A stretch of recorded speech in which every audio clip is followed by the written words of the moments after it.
I want to talk to you about how my top producer went from being a gangbanger in the penitentiary life to making $300,000 a year in the residential HVAC industry. I want to talk to you about a young man who is our top producer. His name is Josh Baca.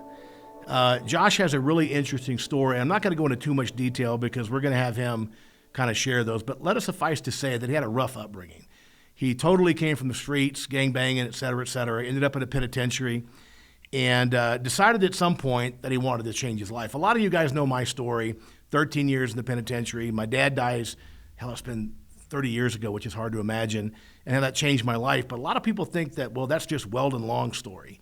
That story is more common than you know. And this industry has a unique way of helping people get back to a successful life, right? Picking them up, dusting them off, and making a great life for themselves. So Josh goes through this difficult time, and again, I'll let you hear from him in terms of the details. But a couple of years ago, he connects with me on social media, and we start chit-chatting back and forth. He tells me a little bit about his story, not the whole thing, and we just start talking over the course of the next year, 2 years on social media. And as we began to grow our company down in Colorado Springs, we were looking for new comfort advisors, and he was obviously really successful. It was funny because every couple of months he would send me his numbers, his sales numbers. And I'm looking at this guy, I'm like, holy cow, this dude is a freaking hardcore closer, right? He's writing some big business, right? He's serving people, he's solving complicated problems for homeowners, and he's selling some big deals.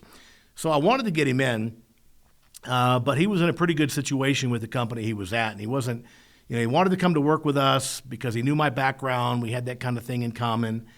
And this goes on for a couple of years. He's not ready to make a jump. And so one day I'm talking to him. He calls me on the phone. He'd been trying to get a phone call with me. And, I'm pretty busy. I'm traveling all the time. We've got half a dozen HVAC companies, my speaking, my training, my writing, all that stuff. And so, it's a busy schedule. But finally we figure out a time we could just chat on the phone. And I'm down in Colorado Springs, and I'm flying out of Denver, which is about an hour and a half away. And I decide that that's a good time for a call. So I said, just call me, between such and such time. He calls me up, and we start talking to the phone. And this guy, you could just tell there's fire in his belly. Like, he's just so passionate. He's so hungry. Was very transparent and open about his past troubles in life, but he wasn't going to let that define him, right? He had read some of my books, and he was all about the mindset. He wasn't going to let the gangbanger life, the prison life define his future. And so we're talking about 30 minutes as I'm going through my drive to Denver. And at one point, he says, so what are you doing right now? I said, actually, I'm driving to the airport. He's like, which airport? I'm like, the Denver airport. And he's like, oh, my God, dude, I'm right on the side of E470, and E470 is the bypass around Denver that takes you to the airport. And I'm like, I don't have time to stop right now. I got to catch a flight. If you know me, you know I catch my flights to the last minute. I don't have time to, if I get a flat or run out of gas, I'm going to miss a flight because I cut it pretty close. But he says, hey, I'm going to be on the shoulder on such and such exit. And so I'm like, I'll be there like in 10 minutes. So I'm driving down I-25. I turn to the east going towards DIA on E470. And he's going to be at a certain exit. And he said, look to the left when you pass this exit. And I look over to the left on this hill in this parking lot. I see this guy standing on his truck, and he's waving, right? Like he's trying to get a SOS or something going. I'm like, dude, I see you. He goes, man, I always wanted to meet you, and I guess this is as close as we're getting right now. It was just, I'm like, who is this dude? Who is this freaking baller that's just so excited and so passionate and like flagging me down on the side of the road? So we talked for a bit, and then the next time I'm flying out, a couple of weeks later, we actually meet at a hotel. I left early. I said, I'm going to head to the airport an hour or two early. We'll meet at a hotel there by the airport, and we did. And I just fell in love with him, right? The passion, the focus, the commitment, his ability to overcome adversity, to not be defined by this past bullshit in his life. And I'm like, man, we got to get this guy in our company because we were growing, but we could really use a guy like that. So we finally got him down, and he comes down and goes to work for our company. And I was really kind of concerned because we had some other comfort advisors, and he's a very, very, let's just say, overpowering personality, right? And so I talked to him. I said, listen, we got to measure this. We can't just rush in because I don't want my other guys to be freaked out. And he goes, dude, I'm coming in from a place of humility. And so he comes in and he starts talking to our team. He starts challenging them to go to the gym with him. Next thing I know, he's got our sales guys going to the gym with him at 4 o'clock in the freaking morning before they come to work. He was such a positive, just motivational, inspirational influence on our sales team. It was unbelievable. And so he comes in and right away he starts selling lights out. I think he made $300,000 in his first year with us. But more importantly was his commitment to process, his commitment to team, his commitment to excellence. This guy will not be held down. And I'm going to let you hear from Josh soon in this podcast because I think you got to hear his story. It will blow you away. And I think what it will do is put your problems and difficulties in perspective, right? Because he's had a whole lot more than the average person. And it's just been so cool to watch him grow. Actually, his wife, Andrea, works for me in my speaking company, which is great. But the coolest thing is a couple of nights ago, he sends me a video, and he just bought his first house. And he's like, dude, it's a brand new house. No one slept in it. No one's gone to the bathroom in it. I'm like, the construction guys probably did. He goes like, this is my house, and this is what we've built. And we finally got our first house together. Somebody asked me the other day, why do you continue to do this? I mean, I've had the success, I've made the money, and Josh Baca and people like Josh Baca is the reason I do it. Because you see guys come in, they change their entire lives, they change their zip codes, they learn to be more disciplined, more focused, and they learn to run the process. And that's why Josh is so successful. To me, it's 2 reasons. It's the process for sure. He runs the sales process. It's a really simple sales process I developed 20 years ago. It always works. It never doesn't work. And that's not to say it's 100% close rate effective. Nothing is.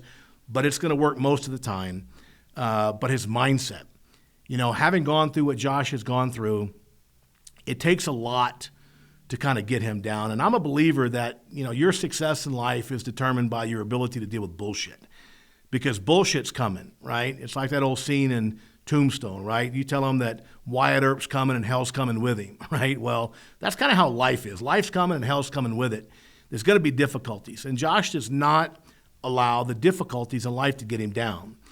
He uses it, as Napoleon Hill once said, as grist for the mill, right? Just fuel for the fire. Your challenges, your setbacks, your difficulties. If you're sitting there right now and you had a shitty divorce, you had a shitty bankruptcy, your boss fired you, you just feel like you're at the end of your ropes. Let me tell you, man, that's where you get started. It's that suffering that drives the success. Man's Search for Meaning, Viktor Frankl said, when you can find the significance and the purpose in your suffering, that's when you're going to have real significance in your life. Happened to me 30 years ago when I realized, when I read that book the first time 30 years ago, that my life was going to have meaning and purpose. The prison, the suffering, the poverty, the struggle, it was going to serve some purpose. And that helps you get through it. And that's what Josh Baca has done, right? He's used all that struggle, all that difficulty as fuel to drive an amazing, amazing life. So I want to take a moment right here, and I want Josh to tell you his story and talk about the importance of the prosperity mindset and also the importance of having a process to follow at the kitchen table. What I would say about mindset is it is crucial. It's the linchpin of a healthy and prosperous life, a life of abundance, and a life of purpose. And let me explain. I used to embrace a mindset that wasn't healthy at all. It was more of a victim mentality. What I mean by that is I'm one of 8 siblings. Our mother was addicted to drugs, and we all got given up and abandoned. Well, taken away, really. We got adopted out separately, and my adoptive parents essentially abandoned me. So I grew up in foster homes and group homes. Now, inside, I always felt I was destined for greatness. I was made to do great things, right? I was a good athlete. I felt like I was well-spoken, articulate. I just thought I had these great things ahead of me. But I adopted this mindset of, why me? Why did all this happen to me? If this wouldn't have happened to me, I could achieve these things that I'm wanting to achieve, but because these things happen to me, right? Poor me.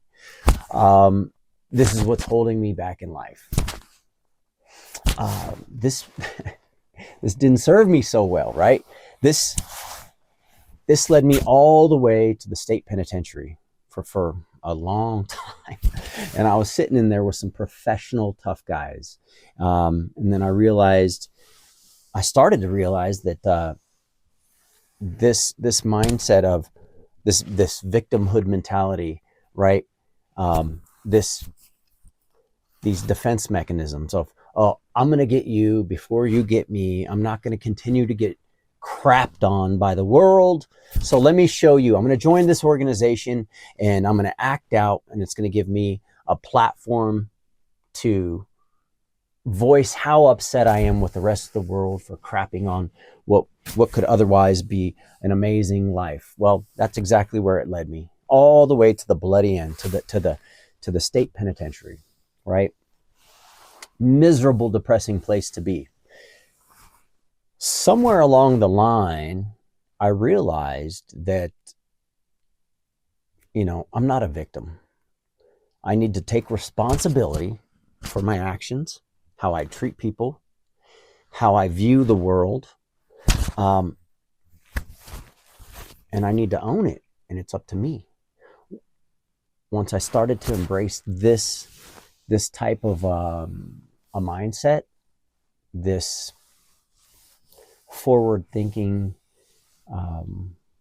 ownership of my feelings and my treatment of others, everything started to change. And in the world of sales, it is crucial as well. You need to approach every single thing that you do, your interaction with your coworkers, the people around you, mentors, people that you're mentoring, whatever, with an attitude of, I take full responsibility. Even if it's not my fault, I'll take responsibility for it. I'm going to own it. I'm going to make it happen. You'll start to realize things will open up. Let me give you an example. Today's my day off, and I've been working hard all week. Well, my very last sales call the other night was with a lady that was retired, beautiful home in Pueblo West here in Colorado, was looking to get a heat pump installed. So what we did, I went out there, sat with her for many, many hours, 3-4 hours, designing this beautiful heat pump system. I'm in HVAC sales, right? Furnaces, air conditioners, heat pumps, whole house humidifiers, duct sealing, AeroSeal. So we designed this amazing system. After a long, arduous process, we sold the system. She signed for it. I wake up this morning and I get a call from the office saying, Josh, we got bad news, buddy. Your client backed up out of the sale. Now, I could have laid down, right? And just, man, why me? Dang it. Why me, right? No, I own that. Now, I had my sales manager calling me as well saying, hey, man, see if we can salvage this thing. We want to get our installers a job, what can we do? So I reach out to her, and she's not in a great mood. And she goes, Josh, look, I just can't do this. This is just too much money. She has a bit of buyer's remorse. But her main thing was, I'm retired on a fixed income, and a year from now, I'm going to have this monstrous monthly payment for this huge system. Okay. So I said to her, we spent a lot of time together. We designed this system. What do you think about this? What if, take a minute to think about this, and what if we come up with a compromise? What if we can lower this monthly payment, still get you a great system, instead of all or nothing? Let's just re-examine this. So let me call you back. So we sat down, my team and I, we came up with a plan to maybe take this big Mac Daddy system and just, instead of stripping it all the way down, maybe we lower it a bit, go with something that's not so intimidating for her, so financially arduous. And we came up with a really nice middle of the road plan that lowered that monthly payment a year from now. So I call back up, present it to her, and submit it for her approval, and she accepts. So I call back. Our installers were on standby. She's moving forward with the install as we speak. And it was a win-win, but it was the mindset. I could have just said, hey, it's my day off. I'm turning my phone off. I'm not going to accept any phone call. I would have missed the fact that, hey, Josh, this lady backed out of a huge sale. Can you salvage it? Or I would have saw that and said, you know what, this is my day. I don't want to deal with this.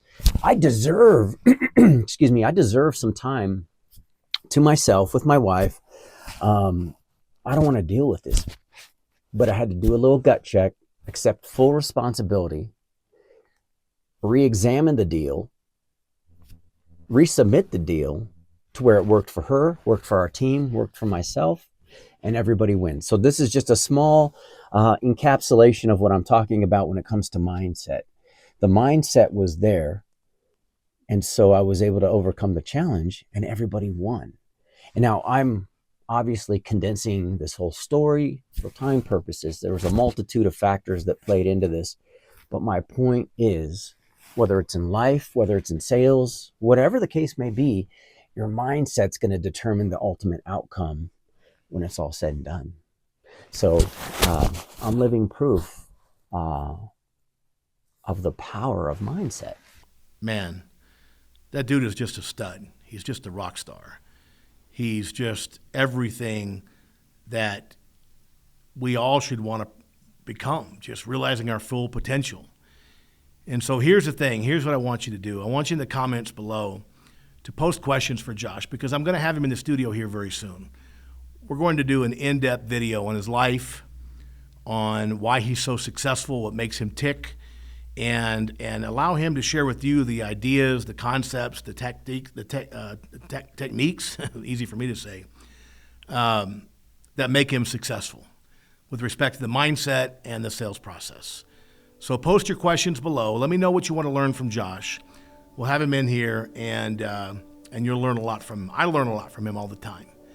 And so with that, we'll wrap up this episode. Be looking for Josh Baca in the very, very near future. And just use his story as inspiration for you. Don't let your past define you. Don't let it limit you. Make sure that your difficulties and struggles from the past become the fuel that drive a powerful future.